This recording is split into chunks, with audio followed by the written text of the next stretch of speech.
Si gustan, vamos a comenzar con nuestro panel de esta tarde. Como estaba en el programa, es un panel que lo vamos a dividir en 4 momentos distintos. El tema que se nos pidió para esta reflexión es problemáticas concretas en la vida religiosa hoy. Entonces va a haber una primera parte en donde cada uno de los 4 expositores presentará casi a modo de enunciado lo que cada quien considera que son los principales problemas de la vida consagrada hoy. Después habrá una presentación de 7 minutos de cada quien, en donde verán las problemáticas, pero en un área específica, ya no en general, sino en un área específica de la vida consagrada, y de esta manera pues podremos tener completo el mosaico, viendo por áreas. Un tercer momento será preguntas abiertas del auditorio.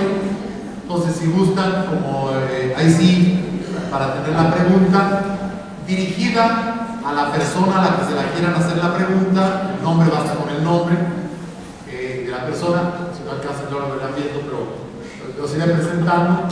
Y al final, los expositores tendrán también otro momentito para hacer alguna conclusión y alguna pista, en el sentido, hablamos de problemáticas, pues que tengamos alguna pista de solución.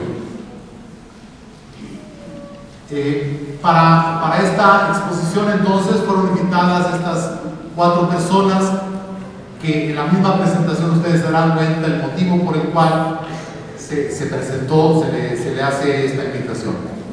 Tengo aquí a mi izquierda, a su derecha acá, a la maestra María del Rosario Alfaro Martínez.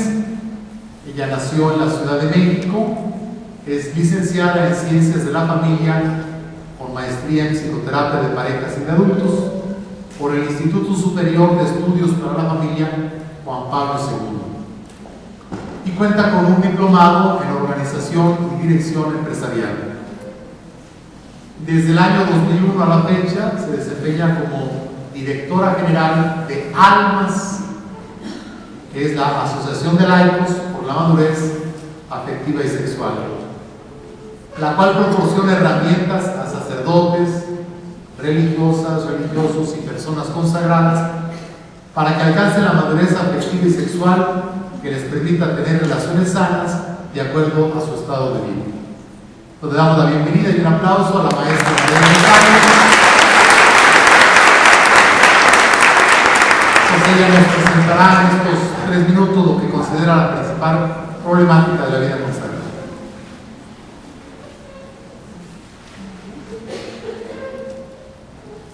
Muchas gracias, padre. Buenas tardes a todos y a todas. De verdad me da mucho gusto estar aquí con ustedes en esta tarde. Nuestro tema son las problemáticas, y sé que siempre en psicología decimos que una interpretación no medida es una agresión manifiesta, pero quisiera invitarnos a que viéramos estas problemáticas como áreas de oportunidad que nos van a servir para mejorar. Entonces, bueno, dentro de las problemáticas principales que nosotros alcanzamos a percibir, lo que ya le dije al padre,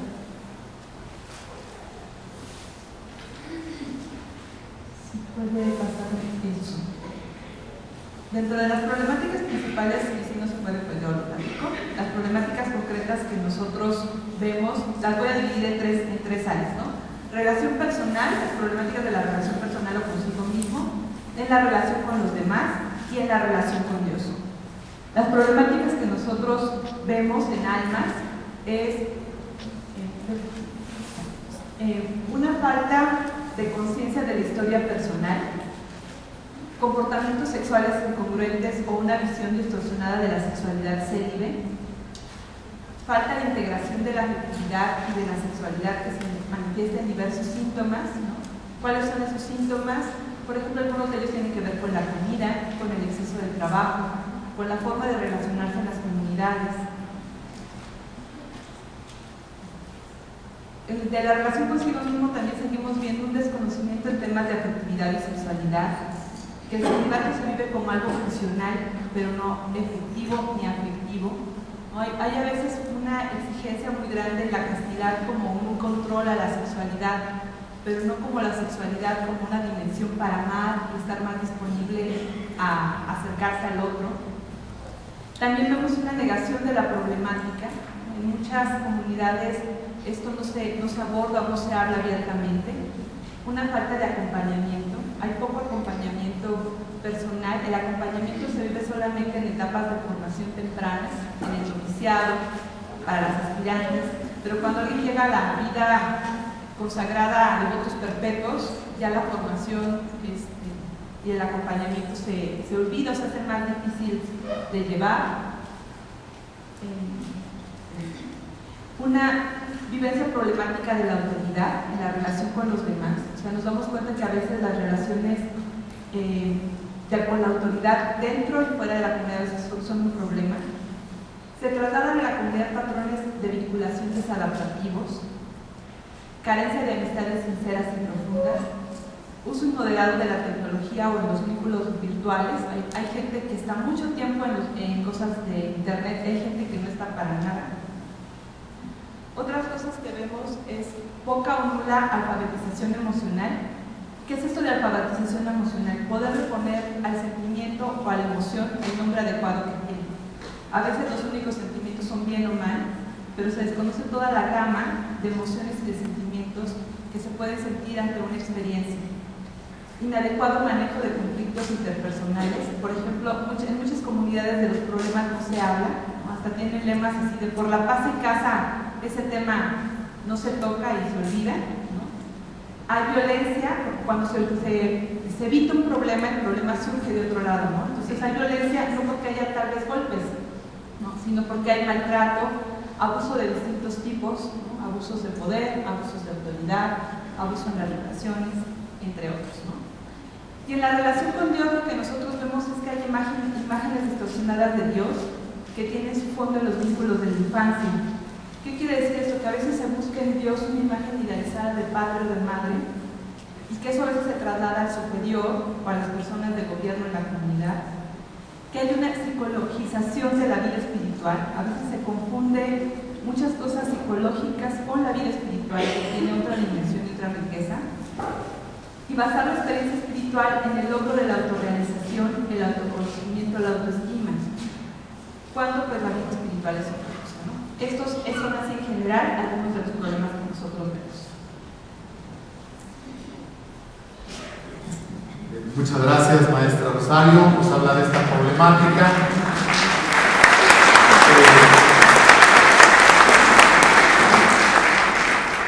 Les voy a presentar ahora a la Madre María Guadalupe Labarte Cabrera.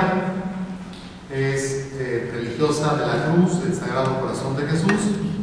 Nació en la Ciudad de México, entró en su congregación de las Religiosas de la Cruz.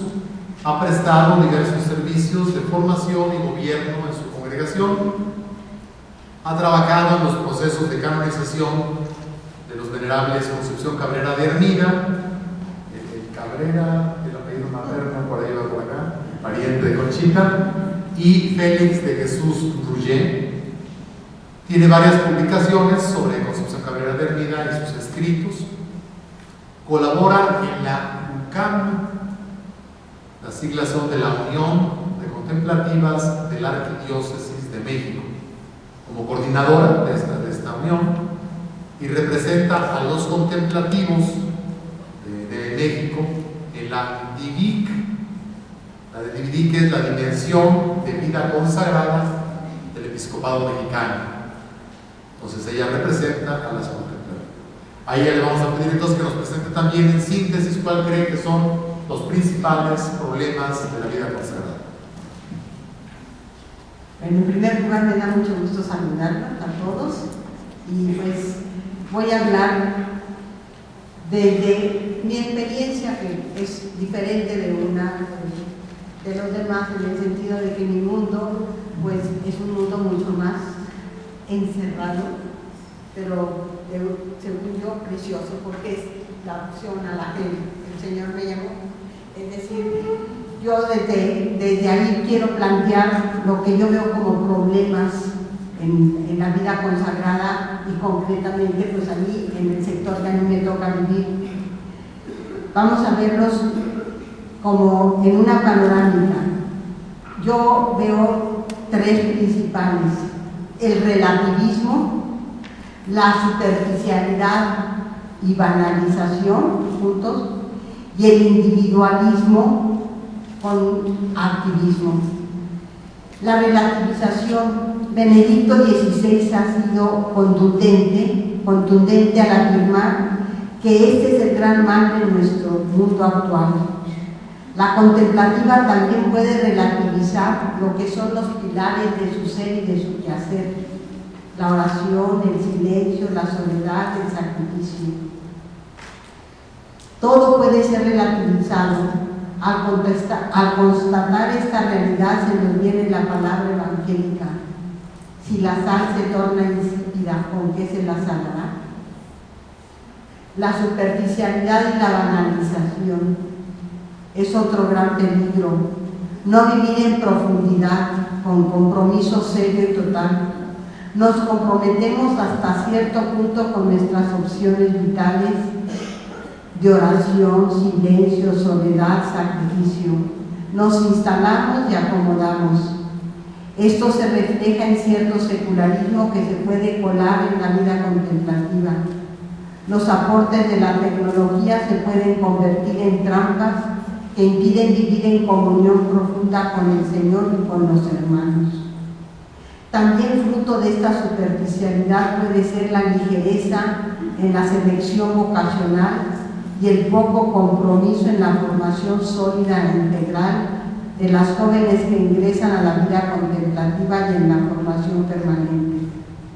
La mala selección vocacional y la falta de formación son bombas de tiempo que ocasionan muchas veces problemas afectivos y falta de identidad en la opción de vida. Otro de los problemas que yo veo, ya lo dije, es el individualismo y el activismo. El individualismo es el gran enemigo de la vida fraterna. Para la contemplativa es un pilar fundamental su vida comunitaria. En nuestro mundo pequeño y cerrado, la relación humana sana es fundamental. Por eso en la selección vocacional es importante tener en cuenta la capacidad de la persona para vivir en la alegría y madurez la vida fraterna en comunidad. El activismo en la vida contemplativa es un problema también real, muchas veces ocasionado por una falta de recursos económicos, de recursos humanos, que nos hace convertirnos en cooperativas de trabajo para poder sacar adelante el predial, las medicinas, los tratamientos, etc. Pero todo eso nos vacía, nos hace vivir situaciones muy complejas y de ahí se sigue un riesgo para la identidad de la vida contemplativa. Yo creo que esos son los problemas fundamentales que yo veo. Muchas gracias, ya estamos muy cómodos. Pero queríamos tener un panorama general, donde decíamos que cada quien vea lo que considera que es lo más relevante como problemática. Una tercera presentación rápida de esta problemática la tiene el padre Salvador Rodea. Él es de la orden de clérigos regulares, más conocidos como teatinos. De 1999 a 2003 fue formador en la etapa de aspirantado postulantado de la provincia teatina de aquí en México. Del 2003 al 2008, director general del Instituto del Pedregal, que es un colegio de la orden teatina en México, y también representante de la vida religiosa en la arquidiócesis de Tlalnepantla, ante el Consejo Presbiteral. Fue director general de la revista Teatinos en México. Del 2008 al 2011, párroco de la parroquia de Nuestra Señora de Guadalupe en Puebla, y ahí decano del decanato de Mayorazgo. Y del 2011 a la fecha, prepósito provincial de la provincia de México de su orden, miembro de la Junta Directiva Nacional de la CIRM. En ese sentido yo soy presidente de la CIR, en la junta directiva somos 13 personas, el padre Salvador está como uno de los vocales de la junta directiva, y además, por parte de la CIR, es el representante de la CIR en la DIVIC, la Madre Guadalupe, desde parte de las contemplativas, desde parte de la CIR, en la dimensión episcopal de vida consagrada. Padre Salvador, ¿cuáles crees que son los 3 principales problemas de la vida consagrada en este momento? Gracias, Fernando. Bueno, eres mi presidente y moderador ahora. Mucho gusto también estar aquí con ustedes, compartiendo el panel aquí y encontrarme rostros conocidos de hace algún tiempo. Bueno, nosotros hicimos hace aproximadamente año y medio un estudio de los superiores mayores porque teníamos esta inquietud de qué estaba pasando. Y nos reunimos en una sesión y tratamos de sacar algunos pequeños matices que eran importantes retomar. Un primer problema que nosotros detectamos ahí, que tiene 2 vertientes, es la cultura que tenemos, el contexto mundial, el escenario de la aldea global, todo lo que nos está tocando vivir en este cambio de época, y que es como un movimiento telúrico que todavía no se alcanza a acomodar. Y la otra vertiente de este mismo problema es cómo las estructuras de la vida consagrada pues enfrentan esta problemática.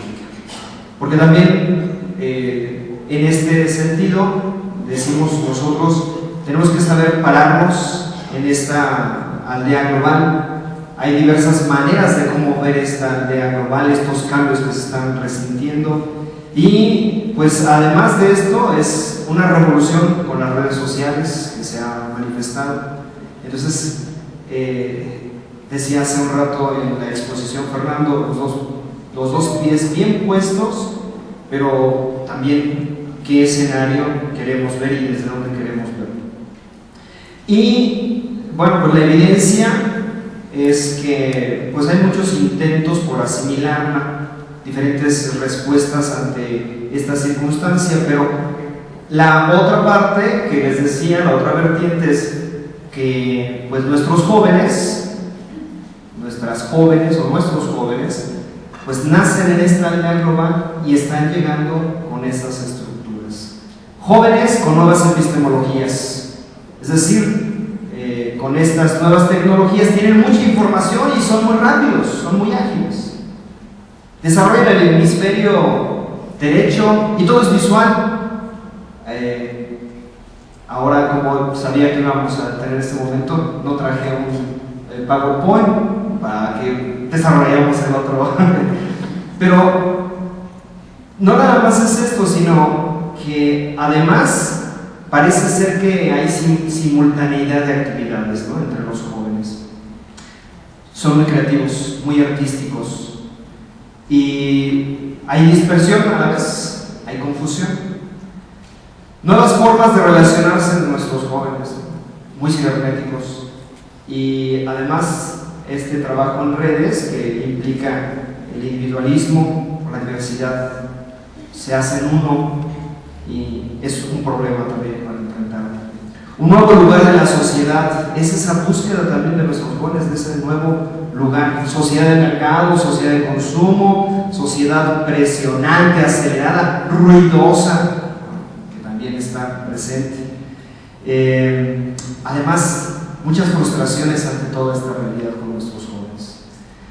Por un último punto de los jóvenes es la necesidad de unas líneas de vida, necesidad de cercanía, de escucha, de confianza, de relaciones significativas, pero que a su vez todo esta aldea global les impide estar presente en esto que es su verdadera necesidad.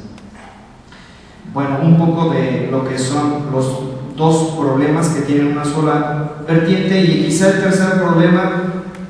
Dentro de la CIR también estoy integrado en el enlace con la CIR local y regional que me toca visitar junto con la hermana Rosa Margarita, algunas CIR local de diferentes lugares de nuestra República Mexicana. Y quizá otro problema que veo dentro de lo que es la vida consagrada somos las islas. estamos llamados a la intercongregacionalidad. Si dentro de nuestra comunidad estamos llamados a lo que es la experiencia del discernir, de compartir, también hoy en día hay un grave problema en el que de repente queremos ser islas, queremos seguir solitos en lo que es esta realidad que estamos enfrentando, pero la intercongregacionalidad es algo importante y necesario para nuestra dinámica en la vida consagrada. Muchas gracias, Padre Salvador.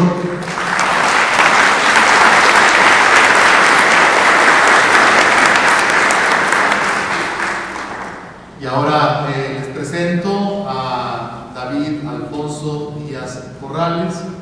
Nació en el puerto de Veracruz desde hace casi 25 años. Es fraile de la Orden de Predicadores Dominicos, ordenado sacerdote en 1997.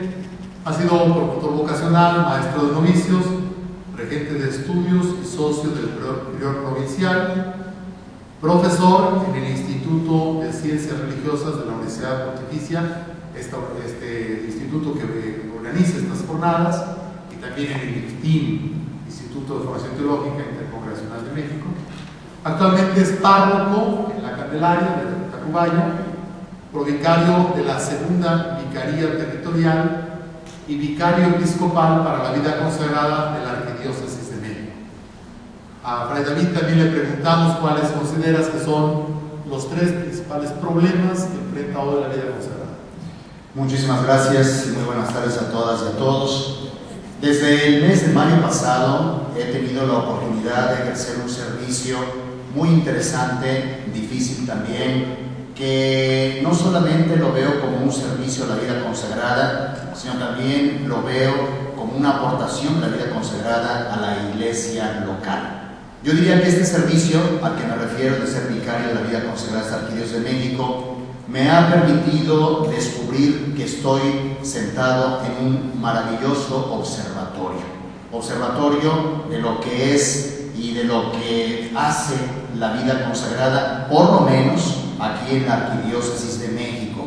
A mí me llama mucha atención porque, a pesar de que he tenido oficios dentro de mi comunidad, nunca había tenido la oportunidad de ver con mayor ámbito global la vida consagrada en su generalidad, y no solamente restringida a la vida religiosa, sino también en lo que toca a los institutos seculares y a las sociedades de vida apostólica. En este observatorio en el que estoy, yo me encuentro todos los días, y no me dejará mentir la madre Herminia que está aquí, que es mi asistente, a problemas de toda índole, problemáticas personales, problemáticas comunitarias, problemáticas canónicas, institucionales y eclesiales, problemáticas de adaptación, problemáticas de obediencia, etc. Pero yo me preguntaba, ¿habrá algún común denominador en todos estos problemas? Primero, yo creo que habría que distinguir algo. Hay problemas que nos vienen del exterior, no los podemos negar. Problemas que nos retan y que son, como lo hemos escuchado, parte de nuestra realidad, de nuestro contexto, de nuestra historia, de nuestras culturas. Pero sobre todo hay problemas de nuestro interior. Y yo me he estado preguntando a lo largo de estos meses si habrá un común denominador en esos problemas que son parte de nosotros. Y yo me atrevería a decir, no voy a hablar de 3 problemas, sino solamente de uno, me atrevería a decir que hay un problema muy delicado, el problema de la identidad, de nuestra identidad de consagrados. Y esto me quedó reforzado con lo que el otro día escuchamos a la doctora María Luisa Aspe cuando dijo aquí, en este mismo foro: el día que descubrí mi identidad de laica, comencé a ser feliz. Nosotros, yo creo que nos falta profundizar mucho en nuestra identidad de consagrados. Creo que tenemos que partir de la idea que todos nosotros somos personas, hombres y mujeres, evidentemente con una dignidad, evidentemente libres, y desde esa libertad hemos tomado una opción, hemos tomado un compromiso, pero también tenemos que reconocer que todos nosotros somos personas creyentes. Y a mí me parece, queridas hermanas y hermanos, que un problema que realmente tenemos es que no nos creemos que somos creyentes. A veces, la raíz, a mi juicio, de muchos de nuestros problemas están quizás en nuestra falta de fe. Lo que ilumina este trabajo de estos días es no solamente pensar la vida consagrada, sino pensarla en el contexto del año de la fe. Yo a veces me pregunto, ¿por qué no vamos al oficio? Pues a lo mejor porque nos falta fe. A ver, ¿por qué desobedecemos? ¿Y por qué no tenemos esa pasión y ese compromiso y esa garra que debería tener nuestra vida? Quizás porque nos falta fe. El problema de la identidad me parece que es un problema que no solamente es problema, sino que es un área de oportunidad y que es una riqueza muy grande.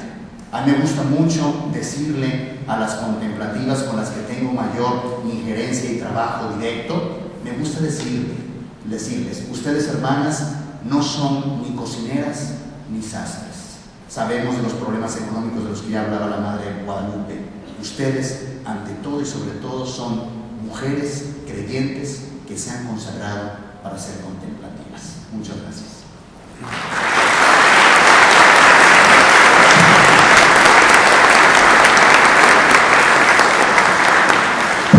Pues esta es una visión panorámica de la problemática. No nos vamos a quedar solo en el problema, y ya el mismo Fray David nos hablaba de que es un reto. Todo problema es los que hemos visto son retos. En último término, áreas de oportunidad e invitaciones a la conversión.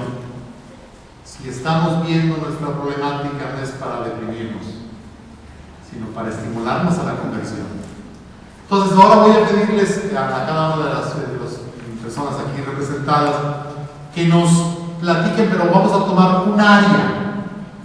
Vamos a ver un área específica, y en esa área las problemáticas, los retos, áreas de oportunidad e invitaciones a la conversión.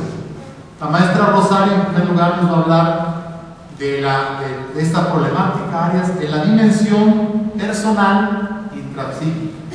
O sea, tendrá un tiempo para esta exposición. Les recuerdo que pueden ir haciendo preguntas, después entregarán a los edecanes.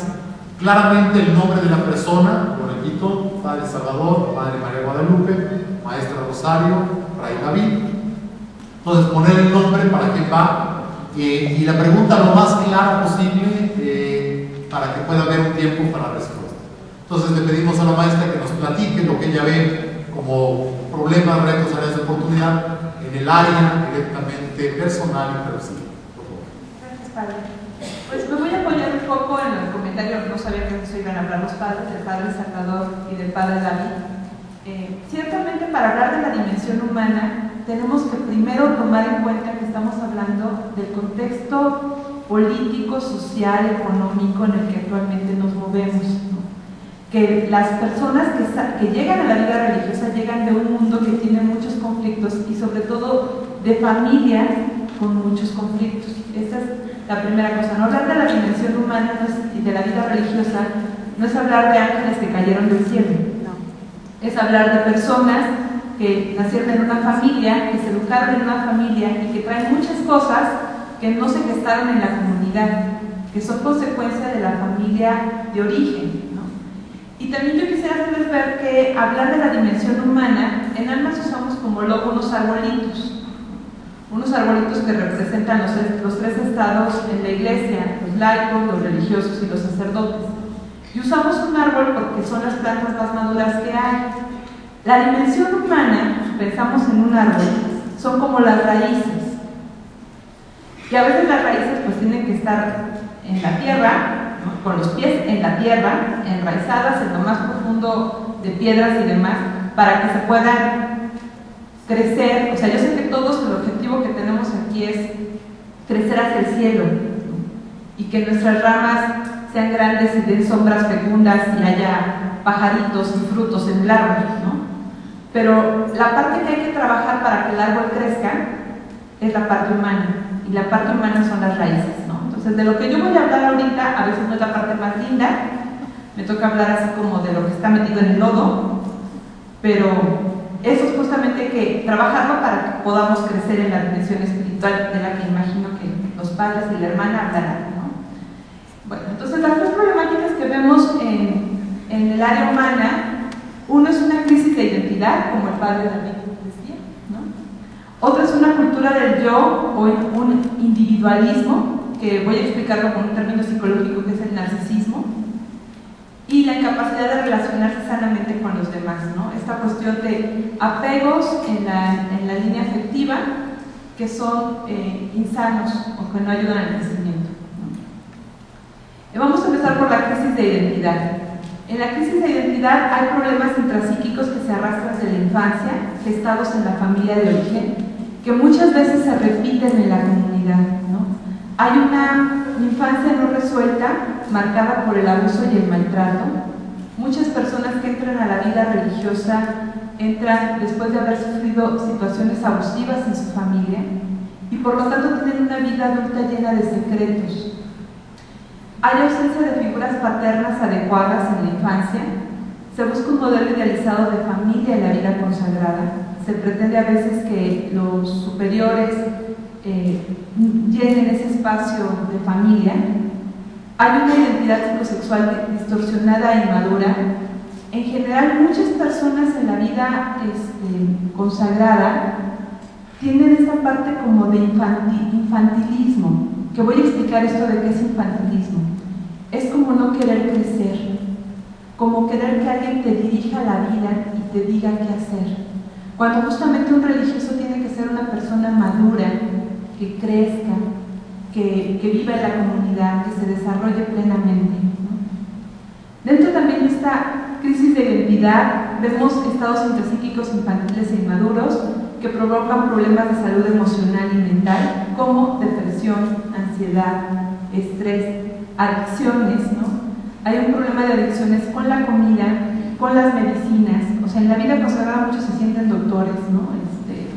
Yo podría asegurar que el economo de casi cualquier comunidad en lo que más gasta es en medicinas, ¿no? Y todo lo que tienen son itis, ¿no? Gastritis, colitis, dermatitis y demás, ¿no? Sí. También el alcohol, ¿no? Representa la sexualidad y o una vida contraria al voto de castidad. O sea, pongo y o porque la represión genera que haya una vivencia no sana de la sexualidad. Falta de acompañamiento profesional y especializado.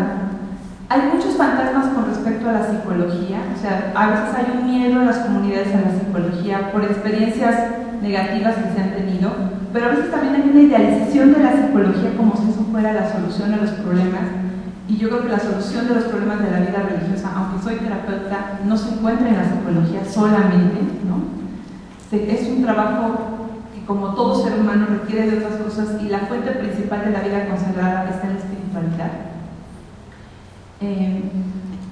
También dentro de esta crisis de identidad hay una búsqueda de la vida consagrada como solución a problemas familiares, económicos o sociales. O sea, mucha gente llega a la vida consagrada buscando una solución o la posibilidad de poder estudiar o de mejorar en el estatus familiar que tiene de su familia de origen.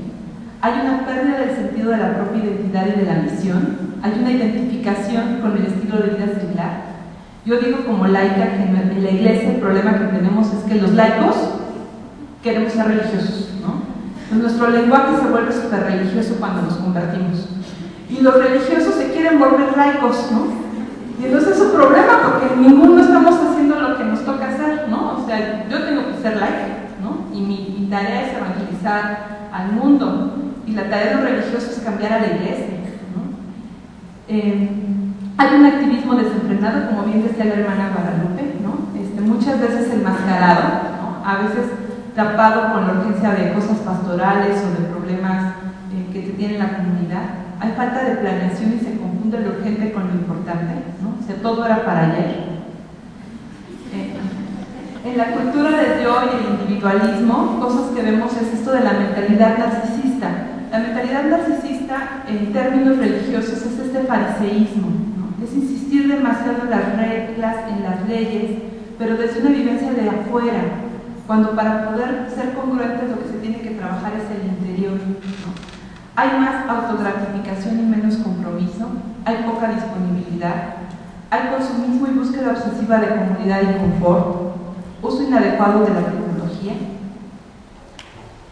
Dentro otra vez de esta cultura del yo y el individualismo, la consagración se ve como un espacio que brinda seguridad, estatus y seguridad personal. Se busca tener una imagen externa socialmente aceptada que no corresponde a la vida interior. Se tienen apostolados autogratificantes y se olvida el sentido de cuerpo y de misión en la iglesia.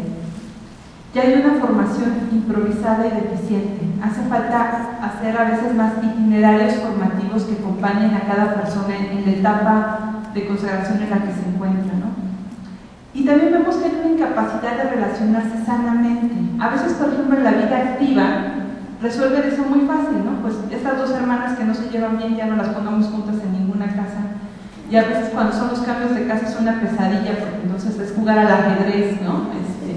Este no se lleva con este, entonces este mejor con el no, y este ya tuvo problemas con aquel, ¿no? Las hermanas de vida contemplativa pues tienen un problema más serio porque no las pueden cambiar, ¿no? Entonces tienen que estar ahí con la hermana todo el tiempo, ¿no? Pero entonces vemos estos dos extremos. Hay estados de aislamiento más o menos serio en la vida religiosa. A mí me ha tocado ir a comunidades religiosas en donde les pregunto los nombres completos de los hermanos de alguna de las hermanas y nadie se lo sabe, ¿no? El nombre de los padres de alguna de las hermanas y nadie se lo sabe, ¿no? Entonces cuando pregunto cuántos años tienen viviendo juntas, más de 10, ¿no? No es normal que no conozcas las cosas básicas de alguien con quien vives, ¿no?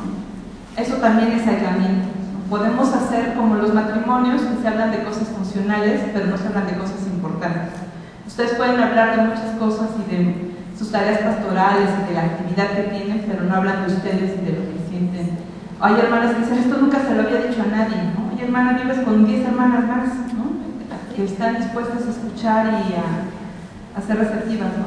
Hay relaciones con una gran carga emocional que llegan a la dependencia. Hay problemas de imagen corporal y una baja autoestima. La amistad se busca fuera de la comunidad. A veces los mejores amigos de los religiosos son laicos, seglares, y no son personas al interior de la comunidad. Hay conversaciones afectivas en el abuso de sustancias, en el uso de la pornografía y en una doble vida. Y estas son las cosas que encontramos en la dimensión humana, ¿no? Estas cosas no están generadas por una situación que a veces pasa dentro de la comunidad, sino que son cosas a veces que no se tienen resueltas desde la infancia, pero que la comunidad debe de ofrecer un espacio para sanar estas cosas, con una situación en donde las personas encuentren en la vida comunitaria un espacio de sanación y de salud, porque lo que ustedes brindan afuera es eso, ¿no? Afuera tenemos muchos conflictos en el mundo, que si la vida consagrada fuera una opción más de vida, y la gente de afuera que vive con todos estos problemas y más de los que yo estoy mencionando ahorita, viera la vida consagrada como un espacio sano, tendrías más vocaciones. Pero si no se tienen más vocaciones en la parte humana, habría que ver también por qué. Les agradecemos a la maestra Rosario esta presentación.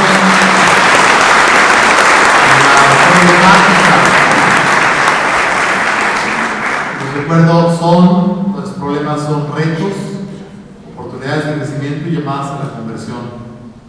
Por eso los estamos viendo. Y de esta área humana nos pasamos ahora a una dimensión que tiene que ver con la relación con Dios, la relación comunitaria y congregacional. Para ello la hermana María Guadalupe nos va a presentar esta área en la que Dios nos invita a crecer, a cambiar.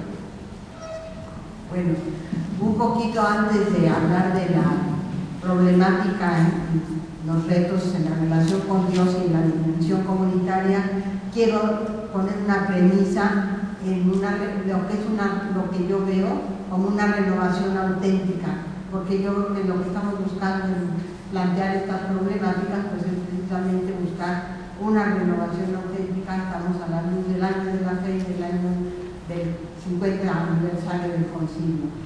En el contexto eclesial histórico que vivimos, a 50 años del concilio y en la segunda década del siglo XXI, nos preguntamos si la vida contemplativa se ha renovado según las verdaderas exigencias del espíritu, no para hacer la vida más fácil, más cómoda, sino para ser más auténticamente contemplativa, más comprometidas en mi relación con Dios, con mi hermana, más disponible a la escucha de la palabra y a la oración, a la ofrenda permanente con Cristo, a una vida fraterna en armonía y auténtico amor, que no significa no tener tensiones ni problemas, ¿verdad?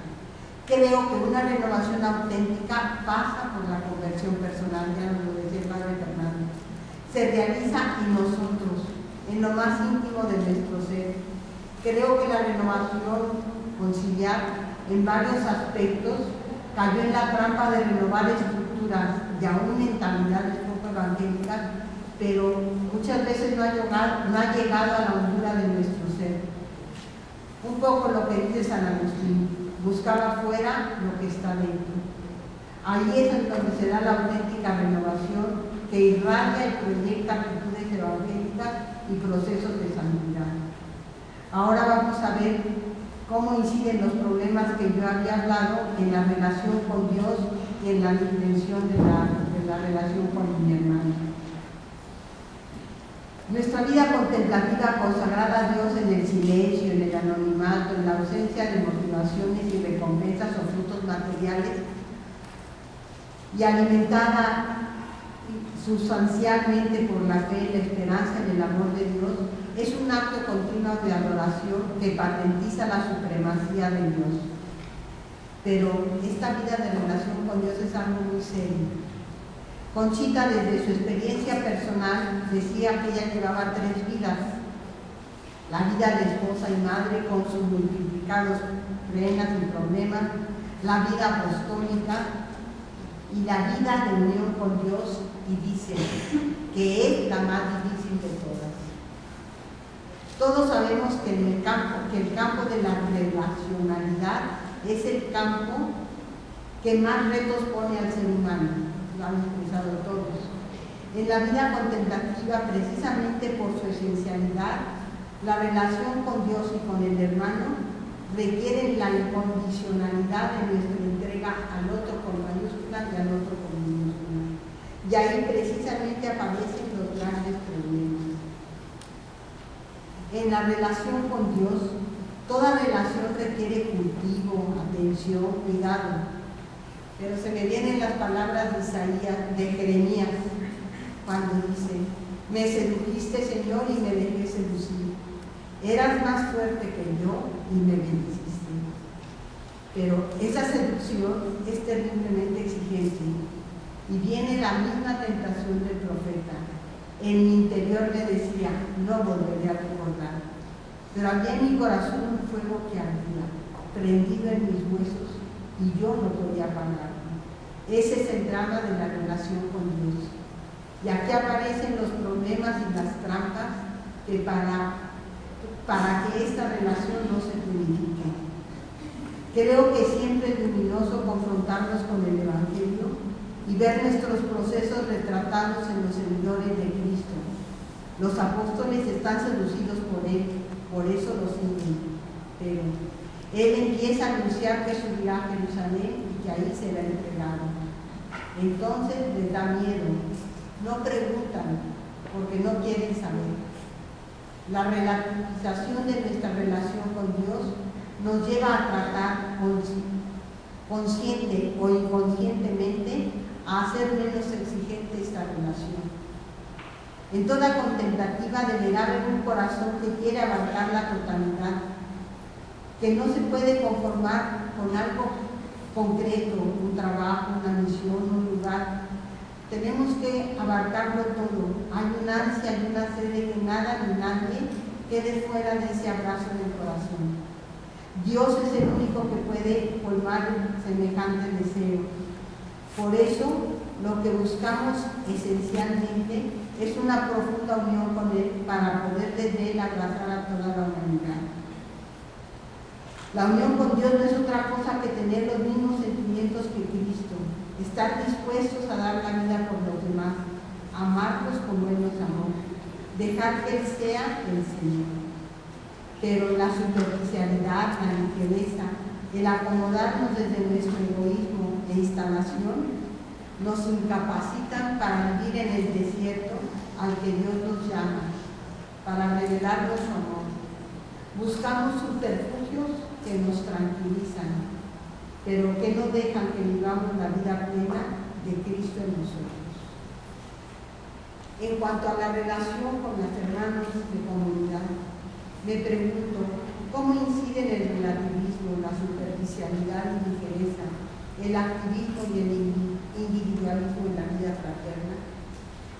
La primera verdad evidente es que la relación no es una tarea fácil y la relación es la base de la vida fraterna, yo diría de toda vida. Somos siempre frente a una crisis. Hay una frase de Benedicto XVI, esta es muy antigua, no es cuando era papa, uno de sus libros anteriores, que desde hace muchos años, más de 25, ha iluminado mi relación con los demás. Dice, no es literal, pero sí es la esencia de su pensamiento: a la verdad sin amor le basta juzgar, al amor sin verdad le basta ceder. Cuando se unen la verdad y el amor, aparece la cruz. Esto, en lo cotidiano, se traduce en una vida sencilla, atravesada por la oración y el amor fraterno como sus dos pilares esenciales. A través del amor fraterno salimos de nosotras mismas hacia el otro. Es la prueba de que la oración no es un ensimismamiento narcisista. Si de ella no nacen obras de amor y de justicia, nuestra oración es vana y vacía. Todos conocemos los grandes y pequeños problemas de la vida comunitaria: los egoísmos, las actitudes narcisistas, las luchas de poder, nuestras inconsistencias afectivas y efectivas. Todo esto lo tenemos que enfrentar con valentía. No podemos dejar que el relativismo, la superficialidad y el individualismo hagan estéril nuestra vida. Volvemos a la premisa de que la renovación empieza por nuestra actitud interna, por dejar que el Espíritu nos posea para morir a todo lo que no construya al amor. Otra anécdota personal que les quiero platicar. Mi vivencia del Salmo 28 es de hace muchísimos años, cuando era yo bastante más joven que ahora. Muchísimos. La congregación me envió a Madrid a estudiar. En el vuelo me di cuenta cómo el avión se subía sobre las nubes. En ese momento rezaba el Salmo 28 de laudes. Y fui consciente de que en la vida siempre hay tempestades. Y me refiero concretamente a las tempestades de la vida fraterna en comunidad. Pero esas tempestades se pueden vivir de tres maneras, o cuando menos ya se me entiende. Una, dejar que la tempestad nos aplaste y nos abrume. Somos la clásica víctima de todas las situaciones difíciles. Otra es meternos en medio de la tempestad, con la ilusión de acabar con ella. Somos las que vamos a solucionar todos los problemas y siempre estamos en conflicto. Y la tercera es ponernos por encima de los aguaceros, como dice el Salmo, porque desde ahí Dios derrama su paz. No es negar el conflicto, sino vivirlo con Dios y desde Dios. Muchas gracias.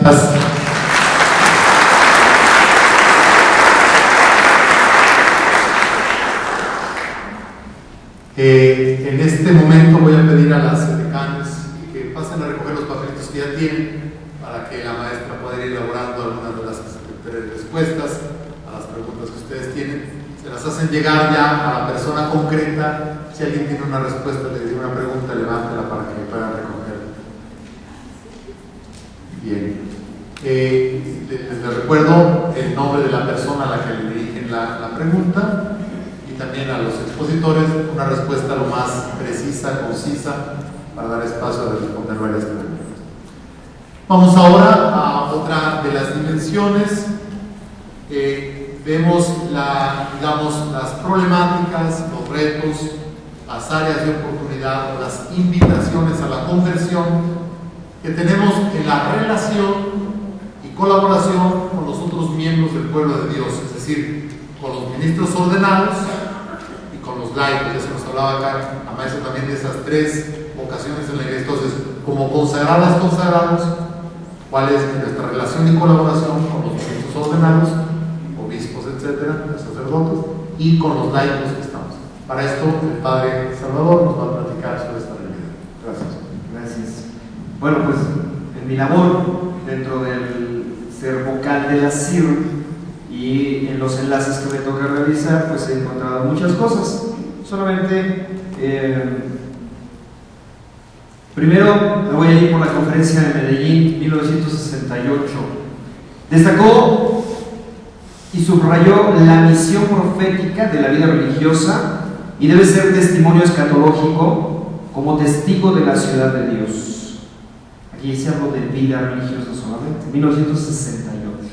Necesita insertarse dentro de la pastoral de conjunto, de acuerdo con el carisma y finalidades específicas de cada instituto y de las prioridades pastorales.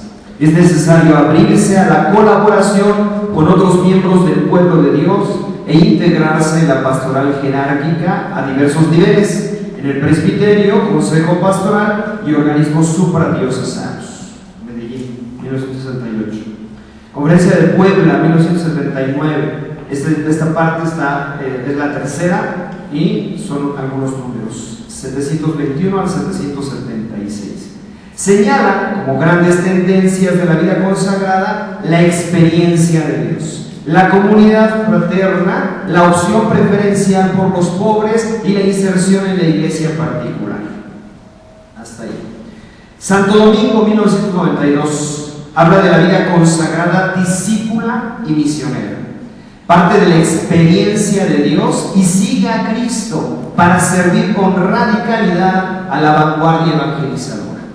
También señala que debe trabajar en estrecha colaboración con los obispos, sacerdotes y laicos, dando ejemplo de renovada comunión.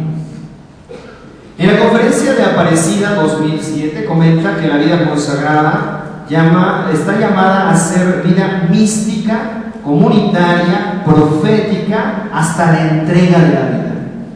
Apasionada por Jesús, verdad del Padre, para servir a los últimos desde el propio carisma y espiritualidad. Los obispos tienen una vocación y a la vez una misión específica.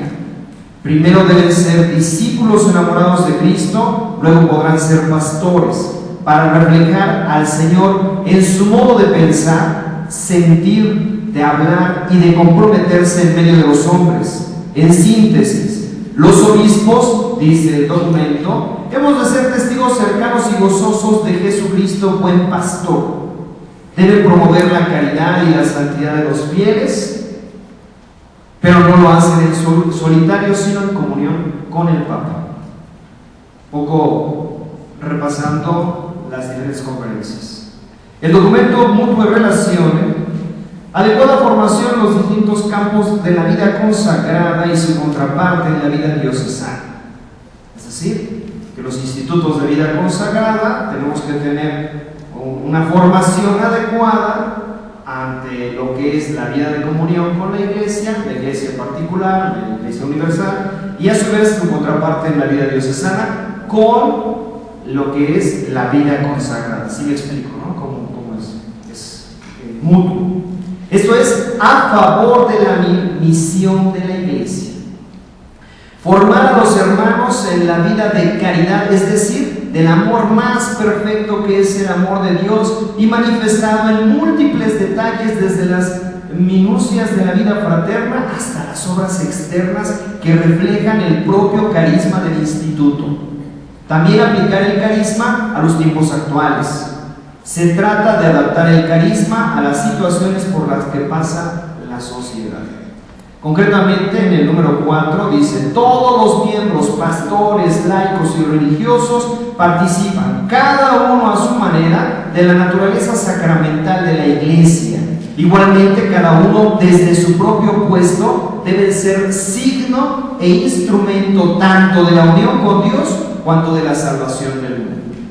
El fundamento es la común vocación a la unión con Dios para la salvación del mundo. Y de ella se pasa a la vida en el Espíritu, de donde provienen los influjos más eficaces y donde nacen las más fuertes exigencias. Darnos cuenta, formarnos en esto, nos imprimen muchas exigencias. El obispo, en colaboración con los presbíteros, ejerce un triple servicio: enseñar, santificar y gobernar. La vida religiosa tiene que ver con la vida y santidad de la iglesia. El estado religioso es un don especial hecho a toda la iglesia. Todos, pastores, laicos y religiosos, cada uno según su propia misión, son llamados a un quehacer apostólico que tiene su fuente en la caridad del Padre. El Espíritu, por su parte, es quien los nutre. Bueno, hace rato Fernando nos decía, ¿verdad? Que la torre influye, que nos mueve, que nos revitaliza es el Espíritu. Solamente un pequeño tema.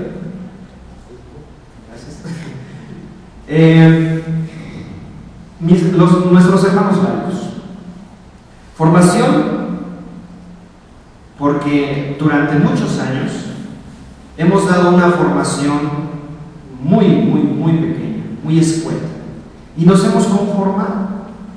Ahora que queremos invitarles a una reflexión y una formación diferente, entonces, no sé si les ha pasado, pero ¿y ahora por qué 3 años? ¿Y ahora por qué 2 años? ¿Y ahora por qué es como escolarizada? Entonces, tenemos que formar y nuestros laicos tienen que dejarse formar. Pero a su vez, tiene que haber una relación de disciplinas. Ellos son profesionales en otras disciplinas. Que los religiosos, que la vida consagrada, nos dejemos iluminar también, porque ellos tienen una experiencia de fe, además de la disciplina a la que ellos finalmente pues son profesionales, o por eso son profesionales. Si el pastor está enamorado de Dios y vive su conversión permanente, como lo hemos estudiado durante esta semana, seguro que se va a lograr. No hace el pastor la labor, no hace la religiosa, no la hace la consagrada, el consagrado. El Espíritu Santo es quien nos mueve. Pero hay que darles la confianza a los laicos también, para que ellos asuman, caminen con nosotros, para que se coordinen con nosotros. Y nosotros tenemos también que acompañarles en sus necesidades, en su religiosidad popular, porque a veces también a nuestros hermanos laicos, ¿quién les dio esa religiosidad popular? Nosotros. Y luego ahora a veces hasta los menospreciamos. Bien, esto es un poco lo que es la realidad. Solamente termino, que ya me queda un minuto, con algunos problemas que yo he vivido en las diferentes CIR locales, en las diócesis, y también que he podido constatar en la dimensión que me corresponde de vida consagrada. Falta formación y falta información de lo que es la vida consagrada en algunos lugares muy específicos. Sí, ¿se acuerdan que empecé con esto de formación? La formación en los seminarios acerca de qué es vida consagrada, y la formación en la vida consagrada de lo que es la participación en lo que es la dinámica pastoral de una diócesis, de la iglesia local. Creo que falta. No solamente es de aquel lado, sino también de este lado. Porque me he encontrado comunidades en algunas diócesis que quieren trabajar solitas y no se integran en el trabajo pastoral, o al revés, ¿verdad? Que nadie nos incluye en lo que es la dinámica de la vida pastoral de la iglesia. No se valora bien la vida consagrada porque falta esta formación. Los apostolados diversos, que a veces no son incluidos en el plan de pastoral. En la siguiente participación hablaré de esto, pero por ejemplo, si las comunidades trabajan en zona de frontera, si están con migrantes, si están con prostitutas, si están con trata de blancas, de repente afecta la dinámica de la iglesia y entonces excluyen a la comunidad religiosa de la dinámica pastoral. Ahí es una falta también de conocimiento, porque ya leí los documentos de las diferentes conferencias y nos habla que tenemos que estar integrados en esta dinámica de la sociedad. No podemos cerrar los ojos, ni nos podemos cruzar de brazos, ni desaparecer. Ya termino. Y el último es que a veces en esta madurez que nos señala nuestra hermana Rosario, la madurez afectiva tanto de nosotros como vida religiosa o de los pastores, existen celos pastorales. Y ante el celo pastoral, luego empiezan los problemas. Bien, creo que eso es todo. Muchas gracias, padre Salvador.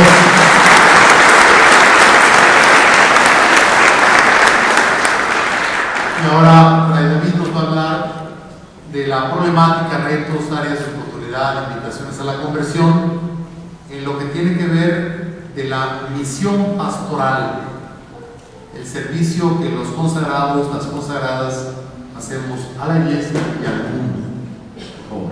Muchas gracias. Estamos en este contexto, y no solamente aquí, sino en toda la iglesia, celebrando 50 años del Concilio Vaticano II. Y a los panelistas nos está pasando lo que le pasó a aquel padre conciliar que se quejaba de que había mucho que decir y muy poco tiempo para decirlo. ¿Sí? Y bueno, ciertamente durante todos estos días hemos escuchado una serie de problemáticas que, digámoslo así, pues de todas las formas que lo podamos captar, tocan a la misión y al servicio de la iglesia y del mundo. Yo quisiera subrayar porque estoy aquí yo creo que invitado por mi oficio, desde la perspectiva de mi oficio yo quisiera señalar 3 puntos. El primero de ellos, que ya se ha tocado mucho a lo largo de estos días, es la cuestión del centralismo. No podemos negar que estamos muy concentrados en ciertos centros, voy a llamarles así, urbanos. Por ejemplo, aquí en la Arquidiócesis de México tenemos alrededor de 650 comunidades de consagrados y consagradas, mientras a lo mejor una diócesis como la de Autlán, Jalisco, simplemente por poner un ejemplo, existe una sola comunidad religiosa. Yo creo que este es un punto que también nos tiene no solamente que cuestionar como problema, sino que nos tiene que cuestionar en este ambiente de la renovación.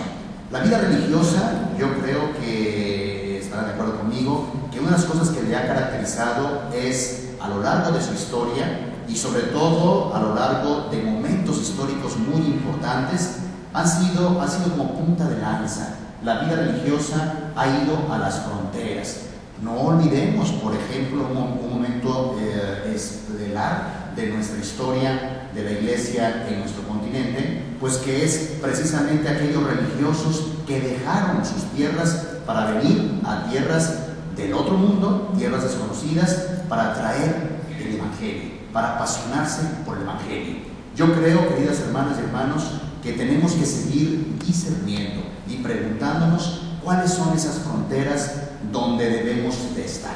Hace un rato el padre Fernando nos recordaba de estas frases que se han empleado, los nuevos areópagos, no sé cómo llamarme, ahora tengo que llamarme Papa Emérito Benedicto XVI, desde que nos lanzaba a esta aventura del año de la fe, nos hablaba también de esos nuevos areópagos y hablaba de la vida consagrada como uno de los lugares privilegiados y de uno de las fuerzas eclesiales privilegiadas para hacerse presente en esos nuevos areópagos. Hablaba también del patio de los gentiles, es decir, ese lugar desde donde necesariamente como creyentes, pero también como religiosos y religiosas, tenemos una voz, una palabra que decir de amor, de alegría, de entusiasmo, de compromiso, de esperanza a nuestra sociedad actual. ¿Recuerdan cómo nos hacía sembrar el rector de la universidad cuando nos decía que cada día estamos más al margen, más ajenos de las cosas y sobre todo del diálogo, no nada más intelectual, del diálogo que se está gestando hoy en los ambientes culturales de nuestra iglesia, lo estamos viendo, pero sobre todo de nuestra sociedad? A mí me parece que en este punto ese horizonte iluminador del que nos hablaba Mercedes ayer, que tiene la CLAR, debe de ser algo muy motivante para nosotros. Escuchar la voz de Dios donde la vida clama. Y esto exige discernimiento y exige también formación para tiempos y para retos nuevos. Yo creo que hay que salir un poquito del conservadurismo, que tenemos que salir un poquito de nuestras comodidades. Yo escuché una vez a alguien decir, tenemos que salir de nuestros castillos feudales para ir al lugar, a los ambientes, a las fronteras donde se está gestando la vida, la cultura, las grandes interrogantes del ser humano actual. Un segundo punto del que quería hablar, pero ya me lo ganó el Padre Salvador, entonces simplemente lo menciono, es nuestra participación en la pastoral de una comunidad eclesial local. A veces hemos escuchado decir que los religiosos no nos metemos, que no le entramos, y a veces escuchamos decir lo contrario, ¿verdad? Es que no nos involucran, ¿sí? Bueno, yo creo que en este punto tenemos que sentirnos parte, ¿sí? Tenemos que sentirnos parte del caminar de una iglesia. del caminar de una comunidad. Y creo, ya lo escuchamos hace un rato, que el aporte de nuestros carismas es fundamental, iluminador y muy necesario en ese caminar de nuestra iglesia.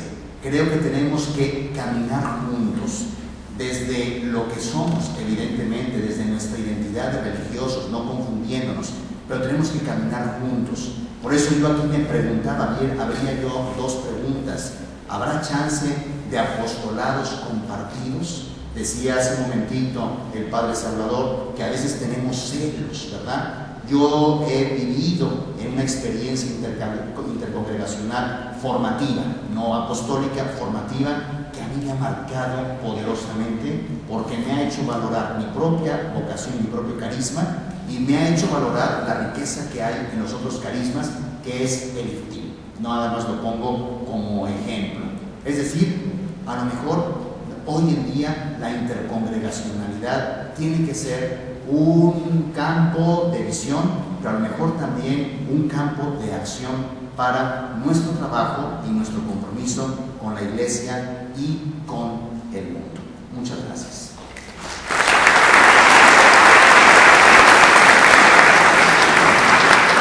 Muchas gracias, David, por esta iluminación, y abrimos ahora el espacio para las respuestas a las preguntas que ustedes han elaborado.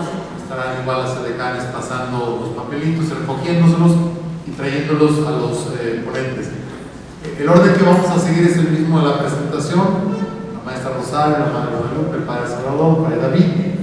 Les voy a pedir aquí a nuestros panelistas que respondamos solo una pregunta, no cuando nos toque, y así damos vueltas pues, hasta donde alcancemos. La pregunta que ustedes elijan y lo más breve y sintética respuesta que nos ayude pues, a profundizar en los temas que son importantes para los que están participando en el auditorio. Maestra, por favor. Bien, aquí una pregunta que me hacen es ¿qué quiero decir yo con psicologización de la vida espiritual? Así como en muchas ocasiones, en muchas comunidades religiosas se privilegia la formación intelectual y alguien puede ser religioso mientras más inteligente sea y más cosas aprenda. En muchas comunidades se privilegia la psicología. Entonces pareciera que una persona que pasa, por decir pasa, porque en realidad las pruebas psicológicas no se aprueban o se desaprueban. En psicología no existe lo bueno y lo malo. La psicología nada más nos hace una descripción de muchas cosas de nuestra personalidad y de posibles cosas no resueltas que podamos tener. Entonces, a veces en muchas comunidades se privilegian muchas cosas psicológicas, se privilegia casi el psicólogo. Por ejemplo, en muchos seminarios el psicólogo tiene, aunque no entre a la decisión de si acepta a alguien a la relación, su voto, ¿no? Silencioso, cuenta, ¿no? Y la psicología realmente es una herramienta para el desarrollo humano, pero no debe de ser la que monopolice la vida religiosa, ¿no? La vida religiosa, alguien se hace religioso no para ser sano emocionalmente, se hace religioso, y el ser religioso tiene otra dimensión, que se cuenta la vida humana, sí, pero no debe de ser la que decida. A eso me refiero cuando digo que a veces se le da más énfasis a la psicología que a la vida espiritual. A mí me dicen que qué le digo a la vida religiosa apostólica, a la vida activa. Pues yo quisiera decir exactamente lo mismo que me digo a mí misma, ¿sí? Nos tenemos que enamorar de Jesús y tenemos que darnos al otro, cada quien desde la frontera donde está. Pero es el único camino de nuestra consagración. Jesús nos llama a estar con Él y a enviarnos. A mí me llama a un campo que es la oración, desde donde soy enviada, pero a todas ustedes las manda a ese campo que ninguna podemos dejar de que es nuestra relación personal, pero también, pues yo creo que aquí es donde todos tenemos que meterle ganas a esa renovación desde nuestra relación con Dios y desde nuestra relación con el hermano. Más que pregunta es que hable un poco sobre la riqueza de la intercongregacionalidad. Pues mira, muy breve, pero hay muchas cosas importantes en la intercongregacionalidad. Aquí estamos apenas haciendo algunos pininos, ya hay cosas muy concretas en Bolivia, en Paraguay, en Europa. Pero la riqueza de la vida religiosa pues está dada por la gran pluralidad que hay en los institutos, sus diversas formas, carismas, servicios, y enriquecen a la iglesia definitivamente. Los datos de estadística que el padre David, Fray David, tiene muy claros, pues son 400 institutos presentes en el país, pero más de 100 son de Fundación Mexicana. Y casi todos, esto nos lo hizo saber nuestra hermana Juana Ángeles, que es superiora de las Carmelitas, y en la reunión de superioras generales nos dijo muy claramente que casi todas tienen que ver con la vida religiosa misionera.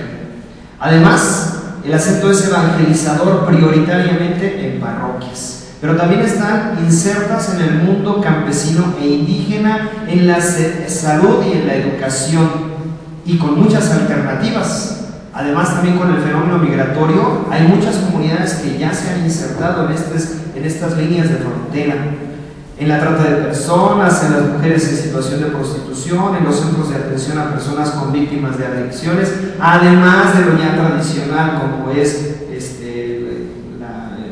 el servicio en los seminarios, en otras áreas que ya son más conocidas.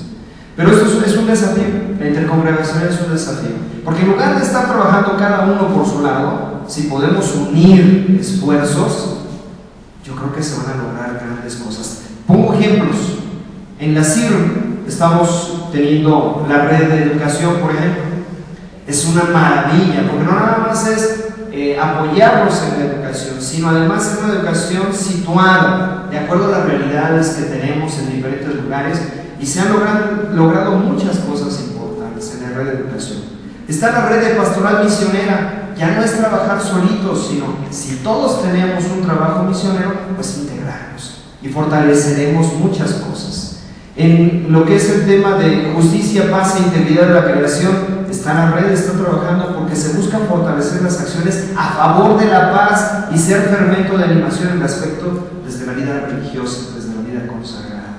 Y por ahí hay otros, ¿verdad? Por ejemplo, educación, el Inter, el CET, en fin. Pero pues intentamos dar muestras de intercongregacionalidad, aunque tenemos que ser todavía más claros y más específicos en otros lugares. Y bueno, pues el espíritu no se detiene. Abramos nuestro corazón al espíritu. Me hace llegar una pregunta interesante. ¿Qué puntos nos aconseja trabajar para lograr una identidad personal y como consagrada? Hemos estado oyendo mucho a lo largo de estos días la necesidad de una renovación, el volver a las fuentes, el ponernos al día, el ayornamiento. Yo diría que en este momento, y para tratar de sintetizar algo, yo creo que la identidad no se recupera simple y sencillamente desde lo externo o desde lo superfluo o de lo meramente no lo que toca el corazón. Yo creo que para poder recuperar la identidad, para tener una identidad cada día más fuerte, tenemos que ir a las fuentes. Al Señor Jesús le hicieron una pregunta que era una pregunta capciosa, que era una pregunta tramposa, y sin embargo la respuesta que dio la convirtió en un proyecto existencial de vida. Maestro, ¿cuál es el mandamiento más importante de todos? Y Jesús respondió en 3 niveles, hablando del amor, que es la esencia de nuestra vida, amor unido a verdad, como hace un momentito decía la Madre Guadalupe citando a Benedicto XVI. Yo diría que nuestra identidad tiene que ser precisamente la profundización sincera, llena de fe en estos 3 niveles, ¿sí? Dios, los otros y yo. Yo siempre digo que hay 3 cosas que a mí me llevaron a hacer la profesión de los consejos evangélicos y me llevaron a abrazar este estilo de vida. No me gusta hablar ni de que el mundo está horrible, que por eso eché a correr y me metí allí. No me gusta decir que yo no tenía capacidades para casarme y por eso mejor me vine para la orden, porque ahí estoy muy bien protegido, no tengo que andar lidiando con otro tipo de problemas ni cargando con tipo de personas, ¿sí? yo digo que yo he profesado por 3 razones. Una razón mística, ¿sí?, que es la experiencia de Dios. Una razón, perdón que le llame así, política, que es la opción por el reino de Dios, anunciado, proclamado, predicado y vivido por nuestro Señor Jesucristo. Y la tercera, pues también es una opción personal, no sé si llamarle psicológica, emocional o qué, que es buscar mi propia felicidad, mi propia realización, mi deseo realmente de ser útil, pero también de sentirme alguien sobre todo tocado por Dios. No quiero hacer publicidades, pero cayó en mis manos hace algunas semanas, precisamente el día de la jornada de vida consagrada que tuvimos aquí en la Arquidiócesis, un documentito que me regaló Fernando, ¿sí? Un documento, una carta circular de, no se imaginen 2 páginas, mejor no digo de cuántas, porque van a decir que clase de general tienen los misiones del Espíritu Santo, es así de gruesa, ¿sí? Que nos habla de recuperar la experiencia de Dios. Una experiencia de Dios que no solamente es una intimidad con Dios, sino también es la intimidad con uno mismo en el encuentro con los demás. Yo me hago eco de aquellas palabras que primero las pronunció Pablo VI y luego las repitió Juan Pablo II. Ustedes, religiosos, religiosas, lo importante de ustedes no es lo que hacen, lo importante de ustedes es lo que son. Muchas gracias. Esta primera ronda de respuestas. Vamos a tener oportunidad de hacer una segunda, pero les voy a pedir a los panelistas que al dar la respuesta también abunden en lo que ya les había pedido yo sobre algunas 2 pistas de solución, 2 caminos. Hemos hablado de problemáticas, decíamos, que son retos, que son invitaciones a la conversión. Les he pedido que al preparar este panel que también den una pista de solución. Entonces, respondiendo brevemente la pregunta y concluyendo personalmente con lo que sugieren ustedes. Por favor, maestro. Una pregunta y la conclusión. Bien, voy a contestar esta pregunta porque va de la mano con la otra, con la que acabo de contestar. Dice, en su opinión, ¿qué tanto sería aconsejable utilizar a nivel preventivo para mejorar el acompañamiento profesional, evaluaciones psicológicas periódicas o al inicio de cada etapa de formación?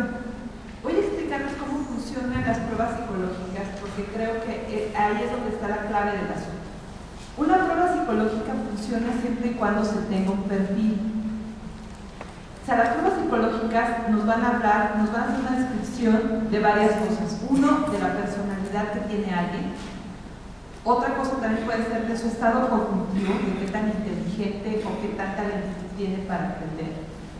Otra cosa nos puede hacer ver qué tan fácil hace relaciones o no.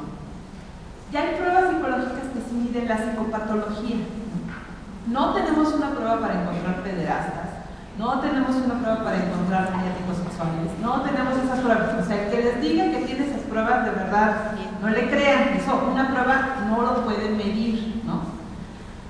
¿Cuándo sirven las pruebas psicológicas? Si yo tengo un perfil, si yo soy contemplativa, tengo un perfil en donde sé que tal vez esta muchacha súper piadosa, cristiana y demás, que le encanta la gente que quiere consagrarse para ayudar a los demás y que está luchando por extender el reino de Dios y que todo su perfil psicológico nos sale social, pues no es una buena candidata para la vida contemplativa. Igual, si hay una muchacha tímida que le gusta, que tiene mucha capacidad para hacer muchas cosas, pero que tiene una vida interior muy intensa, que es soñadora, que hace muchas cosas, pues tal vez funciona mejor en la vida contemplativa. ¿Cuándo funciona una prueba psicológica? Cuando se tiene claro el perfil que se busca. Yo en mi oficina, casi todos los que trabajamos ahí son psicólogos. A todos cuando entran les hago todos los exámenes psicológicos que pueden, ¿no? Les hago una batería de pruebas terrible, ¿no? Y entonces sé perfectamente quién es líder, ¿no? Y funciona para dirigir gente. Quién, no, aunque él diga, porque en la entrevista todo el mundo va a decir cosas maravillosas, ¿no? O sea, si alguien quiere entrar a la vida religiosa, pues evidentemente va a hablar de toda la fe que tiene y de todas las cosas maravillosas. Una prueba psicológica sirve para ver. Por ejemplo, eso sí se mide en la prueba psicológica. ¿Qué tanto me dice la verdad y qué tanto me miente? ¿No? ¿Qué tanto puede tener esta parte como, por ejemplo, problemas con el dinero, problemas con la comida. Eso sí lo puede medir una prueba psicológica. Si ustedes tienen un buen perfil de lo que están buscando en un candidato a la congregación, en un candidato a la comunidad, y tienen un buen psicólogo ético que además maneje las pruebas, porque también hay zapatero a sus zapatos, ¿no? Hay muchos religiosos que le juegan al psicólogo y eso tampoco es correcto, ¿no? Yo diría que un asunto, así como manera de conclusión, es: yo creo de verdad, ya se los he dicho en toda la exposición, que la solución a muchas de las problemáticas en la vida consagrada y en la vida religiosa no está en la psicología. Pero también creo, y por eso está Almas, ¿no?, que la psicología puede ser una herramienta muy positiva para las comunidades. Pero justamente yo sí les diría, y voy a ser muy súper comercial, ¿no?, pero vayan con alguien profesional, vayan con alguien que cuando se acerquen a la psicología no les digan: no, esta persona no puede ser religiosa, porque eso es un asunto de vocación, no es un asunto de psicología. Pero sí que les digan: mira, esta persona tiene este perfil, ¿no? Esta podría ser muy buena superiora, no, esta hermana va a ser muy buena para ser ecónoma, esta hermana va a ser muy buena para dirigir asuntos de pastoral.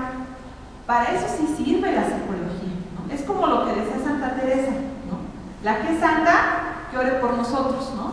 Y la que es buena para dirigir, que nos gobierne. Porque a veces, por ejemplo, en la comunidad, que es parte de la formación improvisada, es: ¿quién es la próxima formadora? Tú, ¿no? ¿Y qué experiencia tienes? No, pues ya tomaste formación tú, ¿no? Entonces lo mismo que hicieron contigo, vas, ¿no? Entonces, en realidad es una formación, ¿no? Entonces yo les diría: busquen a alguien experto que les diga qué hacer, ¿no? La psicología puede ser una buena herramienta cuando se pone justo en su lugar y no se le da el corazón de la vida ni de las soluciones de las cosas, ¿no? Entonces, los exámenes, para concluir con mi pregunta también y contestarlas, sirven evidentemente en las etapas en que se inicia una persona, va a entrar o se le va a promover un puesto nuevo, ¿no? Hay personas que a veces pensamos: así, ya tiene muchos años, ya debería ser superiora, pero tal vez sus características no son para eso, y la hermana va a ser más feliz y no es superiora, ¿no? Y tal vez vamos a tener a alguien que sea muy feliz siendo superior. Entonces, lo bueno es que cada quien esté donde le guste estar, ¿no? Está feliz. Muchas gracias. Ahora la Madre Guadalupe Lamarte, que nos diga una respuesta y una conclusión. Bueno, aquí me pusieron una petición, que vuelva a repetir despacio la frase que dije de Benedicto, del Papa Benedicto. Entonces, pues lo voy a volver a decir. Les digo que a mí es algo que me hace vibrar mucho, porque me ha servido mucho, es una pista. Dice: a la verdad sin amor le basta juzgar. Pensemos en cuántas veces, pues sí, tenemos razón en ver que una situación está mal, pero esa es una verdad que no tiene amor, porque no estamos poniéndonos en los zapatos del otro. Al amor sin verdad le basta ceder. Tampoco, eso no es una auténtica caridad, porque cuántas veces, pues han dicho popular, lo dice: el que bien te quiere te hará llorar. Entonces, pues sí, pero cuando se juntan la verdad y el amor, aparece la cruz. Es el camino propio del cristiano, y eso pues nunca lo podemos olvidar, ¿sí? Y eso, que aparezca la cruz, no significa ni dolorismo, ni pesimismo, no, es la alegría de volver a seguir a Cristo por el camino que Él nos puso, ¿sí?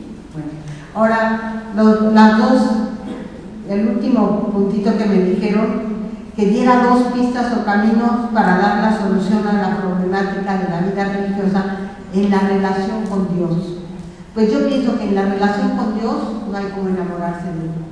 El amor es la única fuerza que realmente nos hace que seamos verdaderamente consagrados, porque nos consagramos al amor, estamos aquí por amor. Los votos son un modo de expresar nuestro amor, pero lo único por lo que estamos y para lo que nos llamó Jesús, nos educó para el amor y para un amor total. Entonces, pues enamorarnos de Él, ¿verdad? Pero al modo de Él, que es dar la vida. No hay otro modo por el que nosotros podamos verdaderamente enamorarnos. Y luego en la relación con las hermanas, pues yo creo que la misericordia, no hay otra. La misericordia que es ponernos en el lugar del otro, amar a mi hermana, pero desde su historia, desde su... Miren, hay una frase que a mí también se me ha iluminado: detrás de cada actitud inadecuada hay un dolor. Entonces, cuando uno vea una actitud inadecuada y no descubre el dolor que hay ahí, mejor detenernos, porque vamos a herir al otro. Si uno descubre el dolor que hay detrás de la actitud inadecuada, el corazón cambia. Nos vamos con una actitud, pues voy a usar la palabra, una actitud maternal. La mamá es la primera consciente cuando un hijo está equivocado. Pero qué distinto de la equivocación del hijo, una mamá, que el juez que lo está juzgando, ¿verdad? Entonces nosotros tenemos que tener ese corazón maternal hacia nuestras hermanas de comunidad y hacia toda la gente con la que nos relacionamos. La pregunta dice: para evitar el celo pastoral que no solo realiza una persona consagrada, que existe o que se encuentra en el ámbito social, que ayude o apoye la formación e identidad religiosa, de modo que el religioso se deje influenciar. Bueno, creo que tiene que ver con el desarrollo humano. ¿Okay? Sí.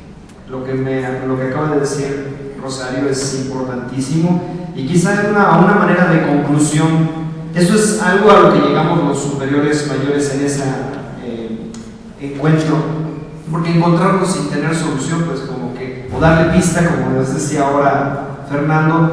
Bueno, pues una de las cosas que nosotros ahí evaluamos es que poner mucho entusiasmo en las etapas de formación, muchísimo.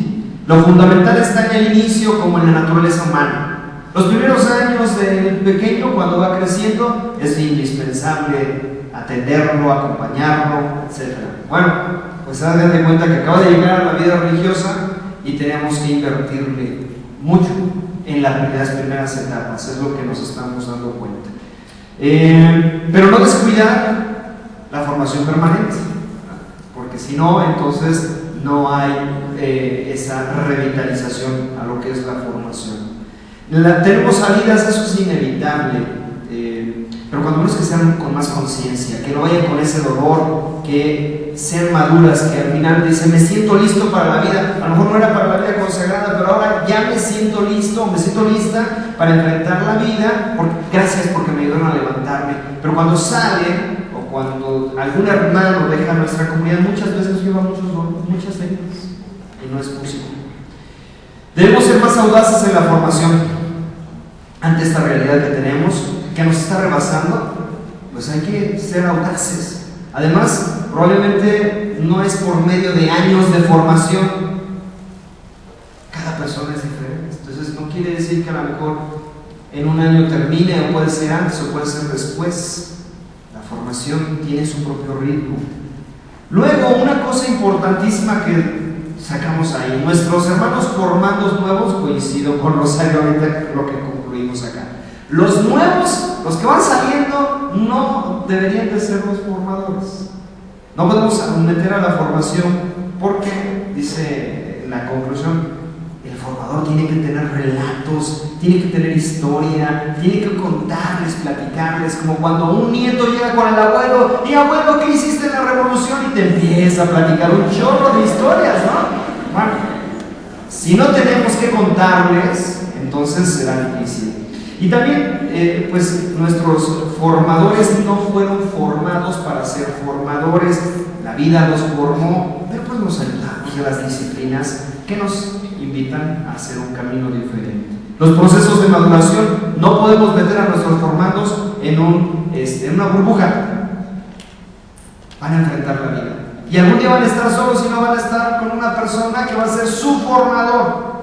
Entonces, pues pues tenemos que ayudar, que nuestras comunidades sean comunidades de acogida, porque está la formadora echándole ganas y de repente llega a otra comunidad y como hay problemas interpersonales, ¡oh!, se cayó todo y entonces empiezan los problemas de maduración, etc. Deben de ser responsables de su formación, pero a su vez las comunidades deben de ser formadoras. Y esto es muy importante. Bueno, entonces hay otros ejemplos, pero como dice Efraín, tiempo no tenemos. A mí ya no me llegó ninguna pregunta porque todas acaparó aquí Rosario. Tiene como 25 y yo no tengo más que una. Sí. Entonces, ya van a ser para las 7, vamos al grano, ¿no? Para terminar, hora y media estamos aquí sentados. Oigan, yo no sé si lo que planteo yo son 3 pistas o 3 escenarios. ¿Sí? Yo creo que hay 3 niveles muy importantes que no podemos perder de vista y que yo creo que nos lo tenemos que llevar como fruto de la reflexión que se ha hecho estos días, porque esos 3 niveles no los planteo yo simplemente, esos 3 niveles los hemos escuchado en muchas voces y cómo han sido, perdón el verbo, machacados varias veces como para que de verdad los hagamos nuestros y podamos digerirlos bien. Esos 3 escenarios que yo planteo son 3 palabras. La primera, espiritualidad. ¿Sí? Yo creo que la vida consagrada no puede ni darse, ni crecer, ni realizarse si no hay una sólida espiritualidad. Y cuando hablamos de espiritualidad, hablamos no de poner los ojos en blanco ni estar todo el día en la cantina. ¿Sí? Cuando hablamos de espiritualidad es justamente nuestra identidad de cara al llamamiento que hemos recibido. ¿Sí? La espiritualidad consiste, por lo tanto, en una cuestión, voy a querer ser coherente con el problema que yo puse, tiene que ser una cuestión de fe. Yo no soy pesimista ni mucho menos, pero yo sí, perdón que lo diga así, veo en muchos religiosos y religiosas una verdadera falta de fe. Y claro, si no hay fe, no hay pasión, y si no hay pasión, no hay compromiso. Y si no hay compromiso, pues a lo mejor hay esas características que hablaba Rosario hace un momentito, ¿no? El desencanto, frustración, etc, etc, etc.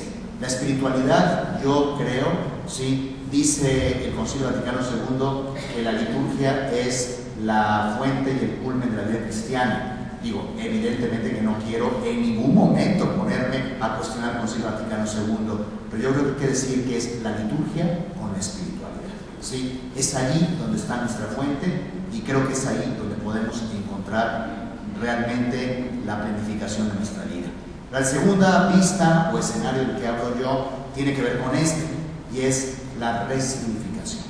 Yo creo que si no le damos un sentido y un sentido renovado a nuestra propia consagración y a la de nuestros hermanos de nuestro instituto y a los de la vida consagrada entera, queridos hermanos, vamos a perder, ya no digo credibilidad, vamos a perder también nuestro escenario funcional dentro de la iglesia. Tenemos que resignificar nuestra vida, tenemos que resignificar nuestras estructuras, pero también, y es parte de lo que me toca a mí decir, tenemos que resignificar nuestro trabajo, nuestra misión. Y el tercer escenario, no profundizo en él porque ya lo han mencionado varios, pues es la formación. ¿Sí? A mí, por ejemplo, me llama mucho la atención, entre todos los escapularios que traigo puestos encima, me toca ser el encargado de la formación del presbiterio de la segunda vicaría, ¿verdad? Y hay quienes todavía siguen pensando que la formación es recibir cursitos de desarrollo humano o cursitos para actualizarnos en eclesiología o en bioética, o que pensamos que la formación es simple y sencillamente entrar en un proceso de escuchar. La formación es un proceso de compartir. Yo creo que la formación es compartir la vida. Por eso, dentro de la formación están los paseos, perdón que ponga esta banalidad, dentro de la formación están nuestros coloquios, ¿sí? A veces en nuestras comunidades hablamos ya lo decía Rosario, ya no digo nada más de nuestras historias, hablamos de nuestra experiencia de fe, formamos a otros desde lo que el Señor me está permitiendo a mí descubrir y dejarme formar por lo que a mi hermano o a mi hermana el Señor le está permitiendo descubrir. Yo creo que esos son 3 escenarios urgentes en los que tenemos que aplicar el ayornamiento y la renovación. Muchas gracias.